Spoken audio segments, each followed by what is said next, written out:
여러분 반갑습니다. 여러분의 멘탈 전도사 천마사입니다. 신나는 월요일 아침입니다. 오늘 휴일이죠. 휴일인데 여러분과 또 즐거운 기분으로 행복함으로 한번 하루를 시작합시다. 오늘 여러분 아시다시피 어린이날이잖아요. 어린이날 또 부처님 오신 날 겹쳤습니다. 행복한 날이에요. 아이들과 함께 또 뜻깊고 추억이 가득한 그런 행복한 하루 보내시길 바라고요. 이런 이야기를 해주고 싶어요. 석가모니가 한 이야기인데 석가모니가 한번 언급한 이야기더라고요. 진짜 귀한데 아무도 못 알아본다는 그런 존재에 대해서 한번 짧게나마 전달을 해볼게요. 물에는 맛이 없어가지고 평생 마실 수가 있고요. 공기에는 향이 없어요.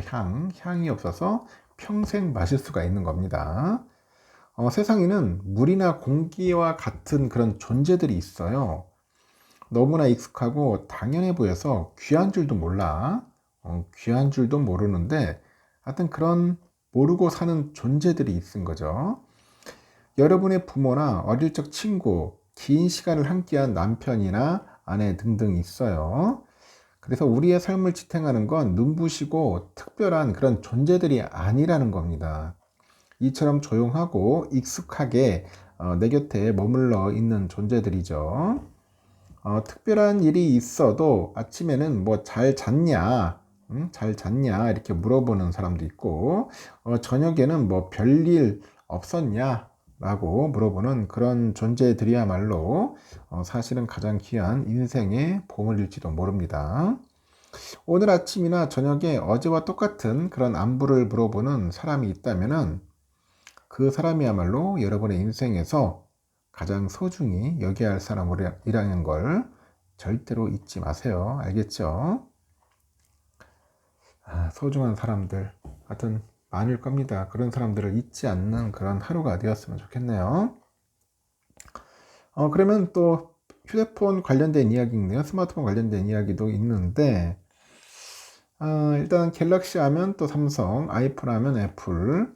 근데 이 아이폰을 반으로 접는다. 이제 접으려는가 봐요. 접으려고 하는데 삼성은 그럼 어떻게 될 것인가? 비상인지 아니면은 즐거운 건지. 뭐 그런 이야기들이 있습니다. 설만 무성했던 폴더블 아이폰에 대한 기대감이 한껏 증폭되는 것 같은데 이미지에 사진이 일단 등장에 따라서 이대로만 나오면 무조건 사겠다. 마니아들은 뭐 호평 일색이겠죠. 최근에 외신들은 폴더블 폰에 회의적이었던 애플이 결국은 폴더블 폰 시장에 뛰어든다고 전합니다. 시기는 늦어도 내년을 점치고 있어요. 내년을 점치고 있는데 애플 전문가 블룸버그 마크 거먼이 향후 잘 팔릴 아이폰은 폴더블 모델뿐이다 이런 이야기를 하네요. 애플의 첫 번째 폴더블 아이폰은 삼성 갤럭시 Z 플립 시리즈처럼 가로로 접는 클림 쉘 그리고 대형 화면의 제품 두 가지가 예상되는데 특히 대화면의 폴더블 폰의 경우에 보면 갤럭시 Z 폴드 6보다 한 200에서 400달러 정도 비쌀 것으로 봅니다. 애플의 참전으로 침체된 폴더블 폰 시장이 확대될 거라는 긍정적인 효과도 있지만 충성도 높은 애플 소비자층을 고려하면 삼성은 초비상이다. 이 폴더블 폰의 전 세계 1위 자리를 애플에 빼앗길 가능성이 있습니다. 시장조사 업체 카운트포인트 리서치 보니까 올해 1분기 전 세계 스마트폰 판매량에서 그 애플이 삼성을 제치고 1위에 올랐습니다. 이는 2015년도 그 관련 조사 이후 처음이라네요. 반면에 출하량 기준으로 여전히 삼성이 20%, 애플보다도 앞선 글로벌 1등인데 출하량은 제조사가 유통업체나 통신사 등 판매업체 제품 보급한 수량이죠. 이는 소매 단계에서 소비자가 최종 구매한 수량을 정확히 집계하기 어렵기 때문에 판매량보다는 시장에 투입된 전체적인 공급 규모를 보여주는 출하량이 더 정확한 지표로 알려져 있습니다. 세계 첫 폴더블폰을 출시하면서 시장을 주도해온 삼성에는 중국보다도 애플의 폴더블폰 출시가 더 큰 위협이에요. 애플은 5G 스마트폰 시장에서 삼성보다 1년 정도 늦게 진출했는데 결국 시장을 장악해서 세간을 놀라게 했고 이 폴더블 폰을 전 세계에 첫 출시하면서 시장을 선도하고 있는 그런 삼성의 시장 점유율이 약 50% 안팎입니다. 중국의 샤오미, 모토로라, 아너 등의 공세로 점유율이 하락하고 있어요. 아이폰이 시장에 뛰어들면 삼성의 폴더블폰 점유율은 더 하락하지 않겠냐? 뭐 그렇게 보고 있는 것 같습니다. 그래서 마냥 즐거운 일도 아니다. 더 긴장을 해야 하지 않겠냐 하는 생각을 또 해보네요. 그리고 올해 프리미엄 TV죠. 6기 발광 다이오드 TV 출하량이 역대 최대를 기록할 거라고 합니다. 4일 그 시장 조사 기관에 보니까 옴디아 2025년 올레드 TV 출하량이 655만 대, 지난해 607만 대 대비 7.8% 증가해서 역대 최대를 기록할 거라고 합니다. 코로나 팬데믹 특수로 글로벌 가전시장 특수를 노린 21년과 22년을 뛰어넘는 수준이고, 미국 관세 정책으로 글로벌 TV 시장이 어수선했는데 중저가 TV 가격 상승으로 오히려 고가의 올레드 TV가 반사 이익을 누릴 거라고 하네요. 그래서 옴디아는 인플레이션으로 모든 소비재 가격이 상승해서 불필요한 품목과 외식, 여행, 스포츠 활동의 지출이 줄면은 홈 엔터테인먼트 핵심 공급원으로 TV 역할이 보다 중요해질 수 있다고 분석을 합니다. 특히 리만 브라더스 파산과 그 팬데믹으로 인해서 글로벌 혼란 등 심각한 경기 침체기에도 미국 TV 수요는 다른 국가보다 탄력적으로 유지됐다고 하죠.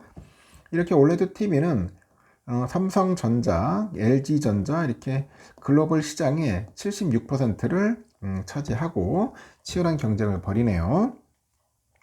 옴디아 기준으로 LG전자는 지난해 세계 올레드 TV 시장에서 출하량 기준 점유율 52.4%, 12년 연속 1위를 기록했고, 올해로 올레드 TV 시장 진출 3년 차인 삼성은 2022년 3.1%에서 지난해 23.5%로 8배가량 점유율을 늘려가지고 LG전자를 빠르게 추격하고 있어요. 최근에 양사 모두 올레드 TV 마케팅에 공격적 전략을 펼치고 있고, 올레드 TV 시장 자체 확대에도 속도가 붙는 것 같습니다. 올레드 TV 세트 시장 확장세에 발맞춰서 패널 출하량도 증가세를 보입니다.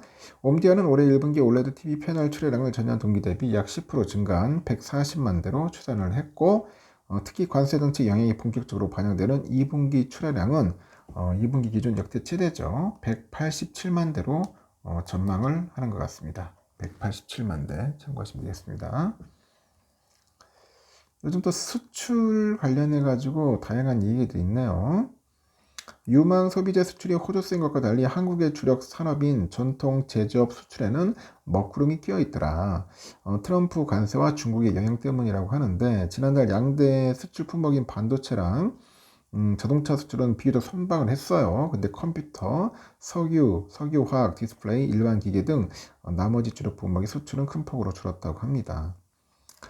이런 거 보면은 참 우리나라는 반도체로 먹고 사는 거야. 반도체 그만큼 중요하다는 겁니다. 앞으로 반도체마저 꺾여버리면은 과연 대한민국 희망이 있을까요, 여러분? 앞으로 AI 시대고 전 세계가 지금 뭐 반도체 전쟁, AI 전쟁인데 여기 삼성전자랑 하이닉스가 자빠져버리면은 대한민국 미래 없습니다, 여러분. 끝장입니다. 이제 더 이상 먹고 살 만한 게 없어요. 한번 잘 보세요. 자동차도 지금 뭐 간신하고 있지만은 뭐 테슬라 같은 기업, 또 비아디 이런 기업들이 좀 설치고 있어서 상당히 좀 힘든 시기를 겪고 있습니다. 하여튼 반도체 잘 됐으면 좋겠고, 말 그대로 삼성전자, 하이닉스도 잘 됐으면 좋겠습니다. 수출로 먹고 사는 기업 나라라서 수출이 잘 돼야 돼요. 수출. 일단 여기까지 하겠습니다.